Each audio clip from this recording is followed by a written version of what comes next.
할렐루야.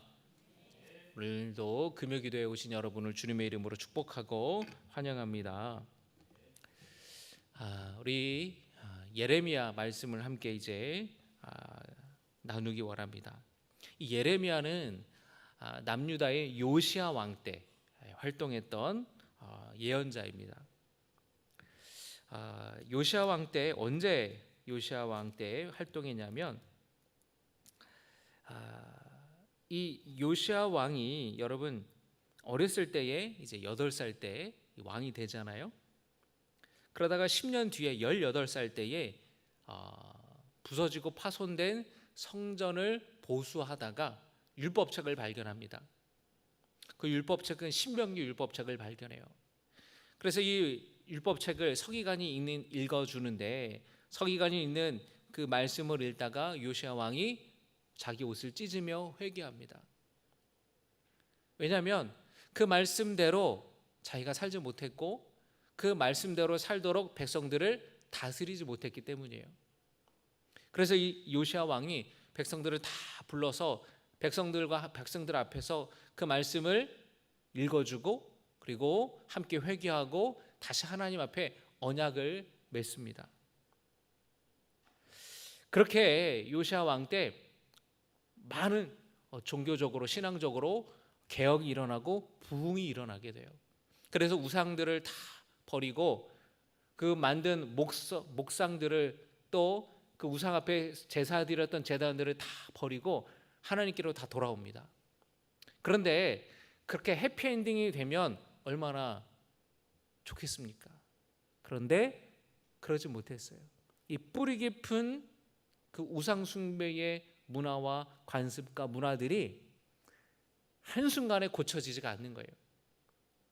그래서 이 이후에 또 유다 백성들 가운데에 또 지도자들 가운데에 다시 우상을 섬기고 하나님을 떠나는 일들이 벌어졌습니다. 이 예레미야가 그런 남유다에서 활동하면서 백성들에게 계속해서 돌아오라고 이야기를 하는 거예요. 이 요시야 왕을 도와서 예레미야가 백성들에게 하나님의 말씀을 전하고 선포했습니다. 하나님께서 예레미야에게 이렇게 말씀하시는 거예요. 북이스라엘의 배역한 모습을 보았느냐? 남유다도 그것을 보고 두려워하지 않고 나를 버리고 우상에게로 갔느니라. 6절에 바로 그 얘기가 있습니다. 우리 6절의 말씀을 같이 보겠습니다. 6절입니다. 같이 시작. 요시야 왕 때에 여호와께서 또 내게 이르시되 너는 배역한 이스라엘의 행한 바를 보았느냐? 그가 모든 높은 산에 오르며 모든 푸른 나무 아래로 가서 거기서 행음하였도다. 산 위에 높은 산에 올라갔다 그랬죠? 산 위에 올라갔다. 산 위에 우상을 위한 제단을 만들어서 거기서 제사를 드렸어요. 또 푸른 나무 아래에서 행음했다라는 게 무슨 뜻이냐면 여러분 우리가 푸른 나무라고 하면은 초록 색깔의 아주 나무가 그 잎이 무성하고 푸른 나무를 우리는 이 푸른 나무라고 이야기를 하잖아요. 그래서 잎이 무성하고 큰 나무 아래에서 바알과 아세라에게 제사를 드렸습니다. 바로 그것을 이야기를 하는 거예요. 행음했다라는 것은 뭐냐면 영적인 간음을 저질렀다라는 것을 뜻하는 것입니다. 하나님께서는 이혼으로 우상 숭배를 빗대어서 말씀하세요. 하나님께서는 이스라엘 백성들과 결혼했지만 이스라엘 백성들이 하나님을 버리고 우상을 쫓는 영적인 간음을 행했기 때문에 그들에게 이혼 증서를 주고 이혼하셨다라는 거예요. 여기서 이스라엘은 북이스라엘을 가리키는 것입니다. 그리고 8절의 말씀을 보면은 우리 8절의 말씀 같이 한번 보겠습니다. 내게 배역한 이스라엘이 간음을 행하였으므로 내가 그를 내쫓고 그에게 이혼서까지 주었으되, 지금 방금 말씀드린 내용이죠. 그 다음에 읽겠습니다. 그의 반역한 자매 유다가, 자, 남유다 왕국을 말하는 거예요. 자매라고 비유를 하는 거죠. 그 남유다가 두려워하지 아니하고 자기도 가서 행음함을 내가 보았노라. 하나님이 보셨다라는 거예요. 남유다 왕국도 그 하나님을 버리고 우상 숭배하고 영적인 간음을 저지르는 것을 두려워하지 않았다라는 거예요. 그걸 하나님이 다 보고 계셨다라는 겁니다. 그러면서 하나님께서는 예레미야에게 북이스라엘로 가라는 거예요. 여러분이 남유다에서 활동하던 예언자였지만 하나님께서는 북이스라엘로 가라고, 가서 백성들에게 돌아오라는 말씀을 전하라고, 돌아오라고 하는 하나님의 말씀을 선포하라고 하십니다. 12절의 말씀에 바로 그 내용이 나옵니다. 3장 12절 같이 읽겠습니다. 너는 가서 북을 향하여 이 말을 선포하여 이르라. 북을 향하여 선포하라는 게 뭐예요? 북이스라엘의 백성들에게 선포하라는 거예요. 계속해서 읽겠습니다. 여호와께서 이르시되, 말씀을 좀 띄워주세요. 같이 읽겠습니다. 여호와께서 이르시되 배역한 이스라엘아 돌아오라. 나의 노한 얼굴을 너희에게로 향하지 아니하리라. 나는 긍휼이 있는 자라 노를 한없이 품지 아니하느니라. 여호와의 말씀이니라. 할렐루야. 말씀 계속 띄워주세요. 말씀 내리지 마시고. 원래 율법에 이 여자가 다른 남자랑 간음해가지고 남편이랑 이혼을 하잖아요. 그러면은 원래의 남편에게 다시 돌아오는 것은 율법에 금지됐습니다. 다시요. 아내 여자가 바람을 폈어요. 그래서 다른 남자랑 바람을 폈어요. 그러면 남자는 이혼 증서를 주고 이혼할 수가 있었습니다. 그렇게 바람 펴서 다른 남자랑, 원래 남편과 이혼하고 다른 남자랑 살았던 여인이 그 남자랑 헤어지고 원래 남편으로 돌아오는 것은 율법에 어떻게 됐다고요? 금지됐다는 거예요. 그런데 여러분, 지금 하나님께서 이스라엘 백성들이 하나님을 버리고 바알과 아세라와 같은 우상에게 간 것을 바로 그렇게 영적인 불륜을 저지른, 영적인 간음을 저지른 것으로 빗대어서 비유적으로 말씀을 하셨는데, 그럼에도 불구하고 하나님께서는 다시 돌아오라고 말씀하고 계시다라는 거예요. 북왕국 이스라엘이나 남유다나 마찬가지로 돌아오라고 말씀하시는 겁니다. 하나님께서 제정하신 그 율법을 스스로 깨면서까지 이스라엘 백성들이 돌아오면 받아주겠다라는 거예요. 12절에 뭐라고 말씀하십니까? 나는 긍휼이 있는 자라는 거예요.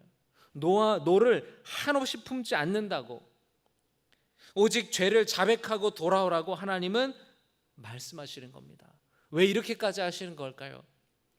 이렇게까지 하지 않으셔도 되는데 이렇게까지 하시는 이유가 뭡니까? 이스라엘 백성들을 사랑하시기 때문에. 하나님을 믿다가 하나님을 배반하고 떠났지만 돌아오면 언제든지 받아주겠다고, 기다리겠다고, 돌아오라고 주님이 말씀하시는 거예요. 북이스라엘 백성들이나 남유다 백성 모두에게 그렇게 돌아오라고 주님은 말씀하시는 겁니다. 22절의 말씀을 같이 읽겠습니다. 같이 읽겠습니다. 시작. 배역한 자식들아 돌아오라. 내가 너희의 배역함을 고치리라 하시니라. 보소서 우리가 주께 왔사오니 주는 우리 하나님 여호와이시미니이다. 할렐루야. 돌아오라고 말씀하세요. 돌아오라고. 백성들이 뭐라고 말씀합니까? 보소서 우리가 주께 왔습니다. 주님은 우리의 하나님 여호와십니다라고 고백했어요. 자신들의 행한 일들은 모두 헛된 일이었다라고, 하나님께 순종하지 않았다고 이스라엘 백성들이 회개합니다. 예레미야의 이 말씀을 전해 듣고 백성들이 회개한 거예요. 하나님께로 돌아온 것이에요. 여러분, 주님을 멀리 떠나갔다면 여러분 회개하고 주님께로 돌아가시기를 주님의 이름으로 축복합니다. 언제나 우리를 넉넉한 품으로 주님이 기다려주시고 안아주시는 주님께 돌아가는 여러분 되시기를 축복합니다. 그리고 여러분 주변에 주님을 아직 모르는 사람이 있다면, 또는 신앙생활 하다가 교회를 떠나갔던 사람이 있다면 다시 돌아가라고, 하나님께 돌아가라고 이야기해 줄 수 있는, 예레미야처럼 돌아가라고. 하나님은 노하기를 더디하신다고, 하나님은 책망하지 않으신다고, 하나님은 기다리시니까 지금이라도 늦지 않았으니 하나님께로 돌아가라고 이야기할 수 있는 저 여러분이 되기를 주님의 이름으로 축복합니다. 어떤 분들 가운데에서 그런 분들이 있어요. 예전에는 교회를 다녔었대요. 청년 때에, 어릴 때에는 교회를 열심히 다녔대요. 또는 군대에 있을 때는 교회를 열심히 다녔대요. 그런데 먹고 살다 보니, 바쁘게 살다 보니 교회를 한동안 떠나 있었던 거예요. 시집 가서 시댁의 핍박 때문에, 구박 때문에 교회를 못 다녔대요. 남편 돌아가시고 나서야 교회를 오게 되는 거예요. 그런데 그런 분들이 참 민망해요. 그런데 이제라도 다시 돌아가도 되는지 참 민망하다는 거예요. 본인이 어떤 자격지심이 있는 거죠. 여러분, 한편으로는 그 마음이 이해가 돼요. 그렇죠, 여러분? 면목이 없잖아요. 면목이 없잖아요. 여러분, 어떤 사람이 직장을 다녔어요. 직장을 갔는데 직장에서 직장 사장님이랑 이 회사 동료가 너무너무 잘해줘요. 그리고 페이도 많이 줘요. 일하는데 보람도 있어요. 그런데 어떤 일로 인해 가지고 마음이 상해 가지고 퇴사를 해버렸어요. 퇴사하는데도 막 그냥 저 이제 내일부터 안 가요 이렇게 막 문자로 통보하고, 후임자가 정해지도 않았는데 막 그런 식으로 퇴사를 했어요. 근데 막상 퇴사해 보니까 취업하는 게 너무 힘들어요. 근데 그 사람이 원래 다녔던 직장에 다시 가서, 저 죄송한데 제가 잘못 생각했다고, 정말 미안한데 다시 내가 재취업할 수 있겠냐고 말하기 쉬워요, 어려워요? 여러분, 일반적으로 그런 사람 다시 뽑아주는 회사가 있어요, 없어요? 아니에요. 아니, 그렇게 갈 때는 언제고 왜 이제 다시 돌아오세요? 우리는 당신 같은 직원을 원하지 않습니다. 여러분, 그렇게 하지 않겠습니까? 갈 때는 언제고? 그렇게 가가지고 뭐 잘 살 것처럼 그렇게 가더니 당신 때문에 우리 회사가 얼마나 어려운지 아냐고. 다시 돌아오면 여러분, 사회에서는 안 받아준다는 거예요. 그 깨어진 관계와 신뢰가 회복되는 것이 어려워요. 그런데 하나님께서는 괜찮으니까 돌아오라는 거예요. 민망해하지 말고, 면목 없다고 주저하지 말고 오라고, 돌아오라고 주님이 기다리신다라는 거예요. 여러분, 그 하나님 앞에 하나님의 그 마음을 우리가 기억하고 예레미야처럼 돌아오라고, 괜찮다고 돌아오라고 이야기할 수 있는 우리 모두가 되기를 축복합니다. 그런데 하나님께서는 예레미야를 통해서 참된 회개에 대해 말씀하세요. 그냥 말로만 돌아왔습니다 라고 그쳐서는 안 되는 거예요. 회개에는 무엇이 필요하냐? 따라합니다. 회개에는 실질적인 변화가 필요하다. 실제적인 변화가 있어야 진짜 회개라는 거예요. 왜냐하면 여러분, 회개라는 게 무슨 뜻이냐면은 가던 길에서 유턴해서 돌아가는 걸 뜻하는 거예요. 말만 갈게요 갈게요 하고 가던 길 계속 가면 그거는 회개가 아니에요. 완전히 방향을 돌이켜서 하나님께로 가는 게, 자기 삶을 변화해서 가는 것이 회개라는 겁니다. 그래서 여러분, 예레미야 4장 1절에 같이 한번 보겠습니다.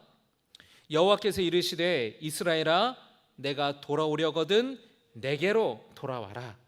네가 만일 나의 목전에서 가증한 것을 버리고 내가 흔들리지 아니하며, 첫째로 하나님께로 돌아오는데 가증한 것을 버리라는 겁니다.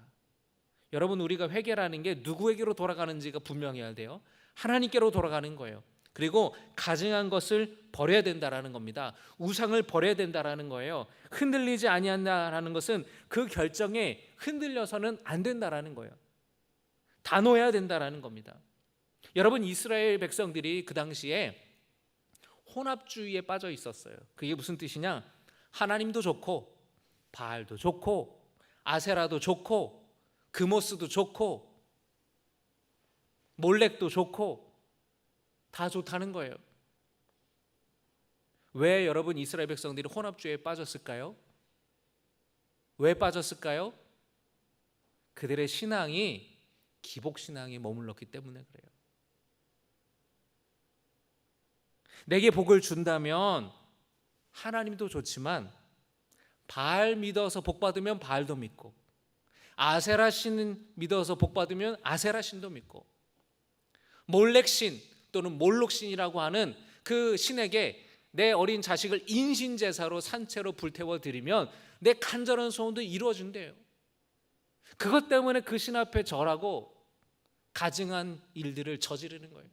뭐 때문에 그렇다고요? 기복신앙 때문에 그렇다는 거예요. 기복신앙.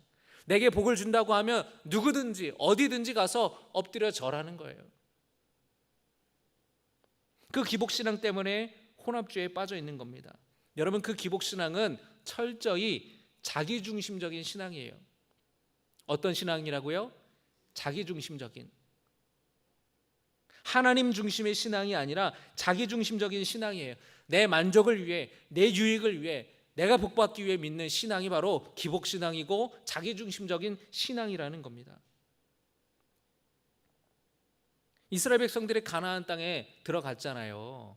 가나안 땅에 들어가서 뭘 먹고 살기 시작했냐면 농사를 짓고 살기 시작했어요. 그 전까지 여러분 이스라엘 백성들은 어떤 민족이었어요? 유목민이었어요. 장막 텐트에 머물면서 살던 유목민이었다라는 거예요. 그런데 농사를 짓고 살아가는 가나안 땅에 들어가서 농사를 짓고 살아가니까 여러분 그곳에 많은 가나안 사람들이 뭐라 그러냐면은 농사 잘 되려면은 바알을 잘 믿어야 된다고 얘기를 하는 거예요. 왜냐하면 그 당시 바알 신은 농경을 관장하는 신이었어요. 비도 내려주고 폭풍도 내려주고 바람도 불어주고 풍성한 열매를 맺는 다산의 신이 바로 바알이었고 여신 아세라였어요. 그래서 여러분 고대에 이 고고학자들이 출토한 이 아세라 여신상을 보면은 젖이 많아요. 다산의 상징이에요. 풍요의 상징이에요. 그 당시 여러분 농사짓는 시대의 이 목축업이든 가축들이 많으면 많을수록 재산이 많아지는 것이고 농사짓는 것이 훨씬 좋아지는 거잖아요. 그러니까 하나님이 아닌 바알에게 절해야 농사가 잘 된다고 사람들이 믿었기 때문에 그 복 받고 싶어서 바알과 아세라를 찾아 절하고 숭배했다라는 것이에요. 철저히 내 유익이 먼저였기 때문에 너무나도 쉽게 하나님을 버렸다라는 것입니다. 농사가 잘 안 되더라도 곡식들이 수확이 부족할지라도 하나님만 섬겨야 하지 않은 마음이 없었던 것이에요. 여러분 이런 기복신앙에서 벗어나지 않으면 우리도 삶의 위기와 어려움이 닥칠 때에 그것을 이겨낼 재간이 없어요. 여러분 신앙생활하다 보면 우리도 어느새 기복신앙에 젖어 있을 때가 있습니다. 어려움과 문제가 있을 때에 하나님을 더 바라보고 하나님을 더 의지하며 나아가야 되는데 자꾸 이상한 것을 찾는 거예요. 딴 데 가서 성경 공부하고 누군가를 찾아가서 기도받고 복받기 위해서 누군가를 찾아가는 거예요. 여기저기 다른 사람들 하는 얘기에 기웃거리는 거예요. 하나님의 말씀을 들어야 되는데 이렇게 하면 잘 되는데 저렇게 하면 잘 되는데 이렇게 하면 해결되는데 미신적인 것을 찾는 겁니다.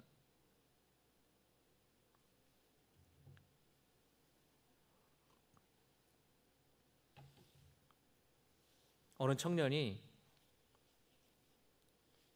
교회를 다니는 청년이었어요. 모태신앙인 청년이었는데 하나님을 인격적으로 만나지 못했던 거예요. 그리고 자기 삶의 어떤 문제와 이 고민들을 해결이 안 되는 거예요. 그래서 그걸 해결하기 위해서 여러 저기 종교를 찾아다녀서 도를 아십니까?에 들어간 거예요. 요즘에는 만나기 조금 어려운 것 같은데 불과 몇 년 전만 해도 얼마나 여러분 길가에서 많이 만났는지 몰라요. 도를 아십니까? 이 레파토리가 바뀌었어요. 뭐라고 하냐면 참 인상이 좋으시네요. 여러분 인상이 좋으시네요. 여러분 옆에 한번 물어보세요. 얘기해 보세요. 인상이 참 좋으십니다. 기분이 좋아요? 나빠요? 기분이 좋잖아요. 인상이 참 좋으시네요. 이 사람은 이제 친근함을 이렇게 얻으려고 이렇게 인사를 하는 거예요. 그러면서 그렇게 접근해서 하는 얘기가 좀 요즘에 문제가 좀 있으시죠. 여러분 문제 없는 사람이 없잖아요. 문제 없는 사람 없잖아요. 그러면서 하는 얘기가 그 문제를 해결하려면 조상님에게 제사를 드려야 된다는 거예요. 그래서 그 조상의 죄나 원한이 후손들에게 영향을 끼친다라는 거예요. 그걸 풀어주면 복 받는다라는 겁니다. 그리고 그렇게 제사를 언급결에 막 제사를 이거 하면 좋다 그러니까 막 제사를 드려요. 그리고서 수십만 원의 제사비를 요구하는 거예요. 원래 40만 원인데 깎아서 39만 원에 드릴게요. 무이자 할부가 가능합니다. 그걸 풀어주면 여러분 우리는 죽은 자가 우리에게 영향을 끼친다고 믿지 않잖아요. 죽은 자들을 위해 기도하지 않잖아요. 죽은 자를 숭배하지 않잖아요. 근데 그 도를 아십니까?에서는 그 죽은 조상에 묶여있는 죄와 원한들을 풀어야 당신의 지금의 문제가 해결된다고.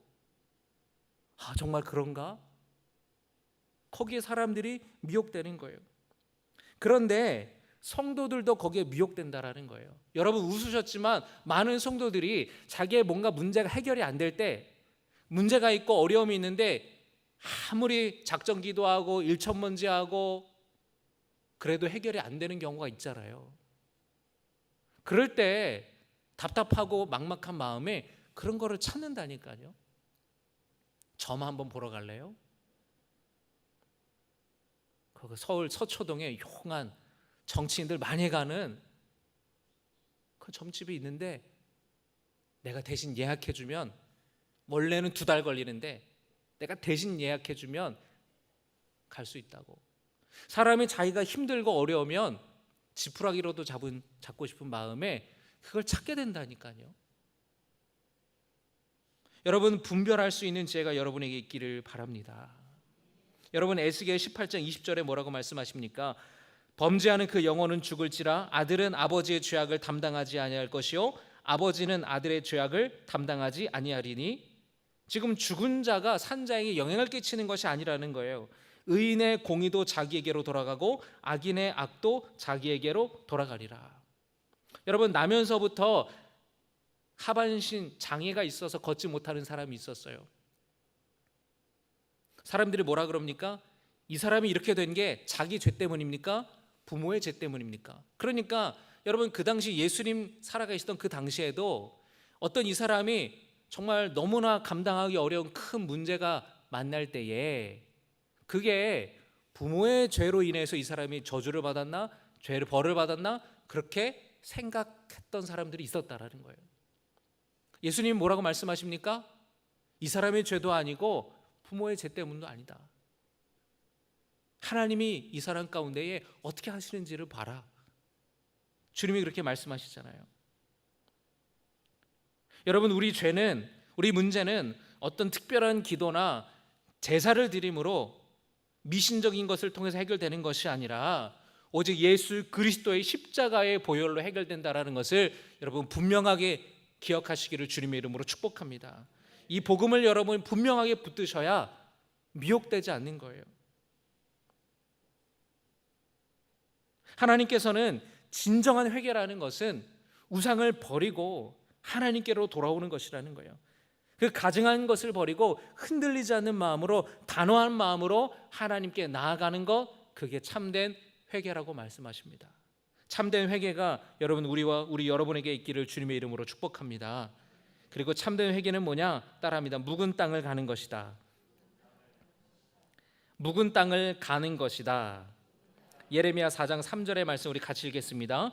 여호와께서 유다와 예루살렘 사람에게 이와 같이 이르노라. 너희 묵은 땅을 갈고 가시덤불에 파종하지 말라. 여러분, 단단한 땅, 묵은 땅은 단단한 땅을 말해요. 단단한 땅에는 씨앗이 뿌리를 내리고 자리 잡을 수가 없습니다. 단단함이 부서져야 돼요. 단단한 흙이 부서져서 부드러운 흙이 돼야 돼요. 가시덤불에도 씨는 뿌리 내릴 수가 없습니다. 가시덤불을 다 제거해야 돼요. 여러분, 떠오르는 어떤 말씀이 있죠? 예수님이 씨 뿌리는 비유를 말씀하신 것, 여러분 바로 이 예레미야의 이 말씀을 확장해서 주님이 가르쳐 주신 거예요. 여러분이 단단한 땅이 무엇입니까? 우리 마음을 말하는 거예요. 내 안에 완고함, 단단한 그 묵은 땅을 갈아야 돼요. 내 자존심, 내 고집, 내 자아가 부서지고 깨져야 돼요. 그래야 내 마음에 하나님의 말씀의 씨앗이 떨어져서 뿌리를 내리고 열매를 맺을 수가 있는 거예요. 말씀으로 내 삶이 변화되는 게 열매 맺는 겁니다. 여러분 오해하지 마세요. 30배, 60배, 100배의 열매가 물질적인 것, 세상적인 잘 되는 복을 의미하는 것이 아닙니다. 물론 그 내용도 있지만 여러분 진정한 의미는 내 마음이 변화되는 것, 주님과 동행하는 것, 내 삶에 나타나는 놀라운 열매라는 거예요. 성령의 열매가 뭡니까? 사랑, 희락, 화평, 인내, 자비, 양성, 충성, 온유, 절제, 다 내 마음의 변화, 인격의 변화, 성품의 변화가 말하는 거예요. 하나님의 말씀이 내 안에 심어졌으면 그것이 내 부드러운 마음이 됐을 때에 가시덤불을 다 갈아엎었을 때에 그런 성령의 열매들이 내 안에 열매 맺어야 된다라는 거예요. 다시 말하면 내가 수십 년 신앙생활을 하고 내가 모태신앙이어도 하나님의 말씀을 너무나도 많이 듣는다 하여도 내 안에 이런 성령의 열매가 맺어지지 않는다면 우리는 내 마음의 상태가 어떤지 한번 돌아봐야 되는 거예요. 나는 왜 이렇게 수십 년간 신앙생활을 하면서도 직분을 받으면서도 모태신앙으로 신앙생활을 하면서도 왜 내 안에 사랑의 열매가 없을까? 내 안에 왜 기쁨이 없을까? 미움이 있고 분노가 있고 화해가 없고 인내가 없고 자비가 없고 선을 행하는 것이 없고 왜 그럴까? 그렇다면 여러분 내 마음이 단단하기 때문에, 내 마음이 너무나 완고하기 때문에, 내 고집이 너무 세서, 내 주관과 내 신념이 너무 강해서 하나님의 말씀이 자라나지 못하는 까닭은 아닙니까? 우리의 마음을 들여다봐야 돼요. 그 내 마음을 갈아가는 게, 단단한 내 마음, 묵은 땅을 가는 것이, 가시덤불을 다 제거하는 것이 진정한 회개라는 것이에요. 여러분 이 시간 여러분의 마음에 묵은 땅처럼 단단하고 굳어진 것이 있다면 여러분 결단하시기를 주님의 이름으로 축복합니다. 성령께서 내 마음을 깨워주시기를, 말씀으로 깨주시기를 여러분 간구하시기를 바랍니다. 그리고 하나님께서는 진정한 회개는 무엇이냐면 마음의 할례를 받는 것이 진정한 회개라고 말씀하십니다. 따라합니다. 진정한 회개는 마음의 할례를 받는 것이다. 여러분 할례라는 것은 남자아이가 태어났을 때에 성기의 포피를 베는 외적인 행위예요. 근데 마음의 할례는 뭐냐? 외적인 고백이 아닌 내면의 변화, 내면의 회개를 의미하는 것입니다. 예레미야 3장 22절의 말씀 우리 같이 보겠습니다. 배역한 자식들아 돌아오라, 내가 너희의 배역함을 고치리라 하시니라. 보소서 우리가 주께 왔사오니 주는 우리 하나님 여호와이심이니라. 보소서 우리가 주께 왔습니다. 그럼 말하는 것만으로도 충분하지 않다는 거예요. 마음의 변화가 있어야 된다는 거예요. 내면에 내적인 할례가 있어야 된다는 거예요. 여러분, 우리는 사람이나 어떤 것으로부터 마음이 떠났다라는 말을 하죠. 마음이 떠났다는 게 무슨 뜻이에요? 관심도 없고 애정도 없고 미련도 없다, 뭐 여러 가지 이런 뜻이 있잖아요. 여러분, 하나님께 그 마음의 할례를 받는다라는 것은 우리 마음에 일어나는 변화를 말하는 거예요. 하나님께 내 마음을 드리는 것입니다. 내 마음이 하나님께 향하는 거예요. 그래서 내가 하나님께 관심이 있고 하나님에 대한 애정, 하나님을 사랑한다고 고백하고 내 마음이 하나님께로 향하는 것, 그것이 마음에 할례 받은 사람의 마음이라는 거예요. 여러분의 마음은 어디에 있나요? 마음이 가는데 몸이 가는 거예요, 여러분. 몸이 가는데 마음이 가는 거고. 그렇죠, 여러분? 여러분은 얼마나 귀한 마음을 갖고 계신 분이에요. 마음이 하나님께 있으니까 이 시간에 금요기도에 나오지 않았습니까? 마음이 가는 데에 사람이 몸이 가게 돼 있어요. 마음이 가는 데에 여러분, 사람들이 물질도 씁니다. 마음이 가는 데에 관심이 있어요. 여러분이 인터넷에 뭘 가장 많이 봅니까? 정치에 마음이 가 있는 사람은 정치 기사를 좋아하고, 스포츠에 마음이 가 있는 사람은 스포츠 기사를 좋아하고, 연예인의 마음이 가 있는 사람은 연예인 기사를 보는 거예요. 재테크에 관심 있는 사람은 유튜브에 재테크 알고리즘에 쫙 뜨는 거예요. 지난번에 우리 목사님이 그런 설교할 때에 유튜브 보면은 거기 알고리즘에 따라서 다 나오기 때문에 제가 볼 때 많은 권사님들이 아마 트로트 노래들, 트로트 가수들 영상이 많을 것 같아요. 예. 웃는 분 제가 누구라고 말하지 않겠어요. 우리 마음이 가는 곳, 여러분, 그게 정말로 중요하다라는 거예요. 마음에 할례 받는 것, 하나님께 내 마음을 드리는 것, 하나님께 내 마음을 쏟는 것, 하나님께 내 마음이 향하는 것이에요. 바라기는 여러분의 마음이 전적으로 하나님을 향해 있기를 주님의 이름으로 축복합니다. 여러분의 마음을 전심으로 하나님께 드리기를 축복합니다. 여러분의 마음의 변화가 일어나는 마음의 할례 받는 성도들이 되시기를 바랍니다. 안타깝게도 남유다 백성들이 이 예레미야의 말씀을 듣고 진정으로 회개하고 마음이 변화되어서 주님께로 돌아오지 못했어요. 여러분, 예레미야를 가리켜서 눈물의 선지자라고 이야기합니다. 눈물의 예언자라고 이야기를 해요. 눈물을 흘리면서 백성들에게 선포하는 거예요. 지나가는 사람 붙잡으면서 예레미야 선지자가 어려움을 많이 당했습니다. 그만 이상한 소리 좀 하지 말라고, 싫은 소리 좀 하지 말라고. 사람들이 예레미야를 싫어하고 핍박했어요. 그럼에도 불구하고 눈물로 하나님의 말씀을 전했습니다. 어서 돌아오라고, 지금이라도 돌아오라고, 하나님이 기다리고 있다고, 진정으로 참으로 회개하고 그 마음을 하나님께로 향하라고 전하였어요. 그러나 백성들은 돌아오지 않았습니다. 결국에 바벨론에 멸망당하고 포로로 끌려가게 되는 역사를 우리가 봅니다.